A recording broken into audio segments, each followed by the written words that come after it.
Personally, I know many priests who have been canceled, but not for the reasons you'd think. I mean, it's not like they did a hit-and-run drive and left the scene of the crime, or embezzled church funds, stole the altar wine, or committed some other heinous crime. No, not at all.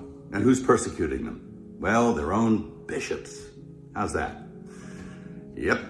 Who are they? Well, they're a pack of men who generally passively sit by and tolerate any kind of nonsense, but if one of their priests utters something that resembles orthodoxy, well, then they spring into action, they reprimand him, and they bully him and do their best to cancel him. And it succeed. They drum him out of the service, off he goes. I'm really sorry about that. That's a grave injustice, and it's kind of white martyrdom. And it's nothing new. It really isn't. It's nothing new. And it's a symptom. It's a symptom of a very deep sickness that afflicts the church. It did not happen overnight. If anyone's familiar with the missives of Archbishop Vigano, he says that the seeds of erosion of the church were sown with the reforms of Vatican II, and I agree with him. He suggests even that we scrap the whole thing and go back and do it the way it was before. And it was a pastoral council, after all. I mean,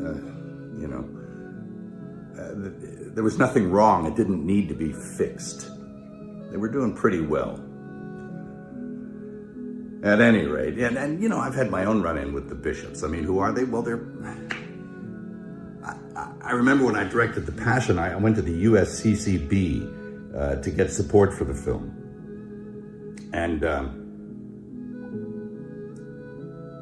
those men couldn't get away from me fast enough.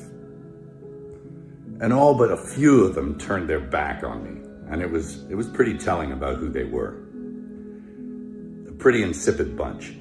And it doesn't look like anything's changed.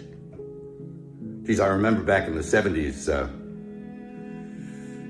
old priests, good priests, who were bullied and persecuted by their bishops. There was a rash of it back then also, and it was because they wanted to maintain what it was that they were ordained to do. They didn't want to go along with the new liturgy and the reforms of Vatican II, and so that they were really heavily leaned on. It was never abrogated, the old Mass, never, and it still hasn't been.